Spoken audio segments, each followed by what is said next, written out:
സമ്മിറ്റിൽ നമുക്ക് ചീഫ് ഗസ്റ്റായി വന്നിരിക്കുന്നത് ഡോക്ടർ വേണു രാജാമണി.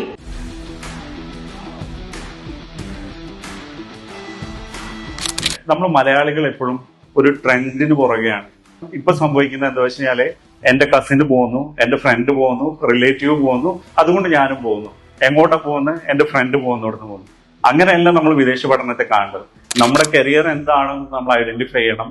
ആ കരിയറിന് ഏറ്റവും നല്ല കൺട്രി ഏതാണ് നമ്മൾ ആദ്യം ഐഡന്റിഫൈ ചെയ്യണം. അതിൽ ഏത് നല്ല യൂണിവേഴ്സിറ്റി ആണെന്ന് ഐഡന്റിഫൈ ചെയ്യണം. എങ്കിൽ മാത്രമേ ഉള്ളൂ ഈ വിദേശ പഠനം ആഗ്രഹിച്ച് അത് അച്ചീവ് ചെയ്യുന്ന ഒരാൾക്ക് സക്സസ് ആവാൻ പറ്റത്തുള്ളൂ. അല്ല എങ്കിൽ എന്താ സംഭവിക്കുന്നത് വെച്ച് കഴിഞ്ഞാല് ഇയാളെ പ്ലാന് പോലെയല്ല സംഭവിക്കുക. അവിടെ എത്തിക്കഴിഞ്ഞാൽ ഇയാളെ എക്സ്പെക്ടേഷനും അവിടുത്തെ റിയാലിറ്റിയും തമ്മിൽ മാച്ച് ആവത്തില്ല. അപ്പൊ മാച്ച് ആവാതാകുമ്പോ എന്താവും? പുറത്തു വരുന്നത് അതെന്താ പറയാ, അതൊരു ട്രാജഡി ആയിട്ടാണ് ചിത്രീകരിക്കുക. ഞാൻ UK പോയി, അതല്ലെങ്കിൽ കാനഡയിൽ പോയി, ഞാൻ ഉദ്ദേശിച്ചത് നടന്നില്ല എന്നുള്ളത്. ഞാൻ എന്താണ് ഉദ്ദേശിച്ചത് എന്നുള്ളത് വളരെ ഇമ്പോർട്ടന്റ് ആണ്.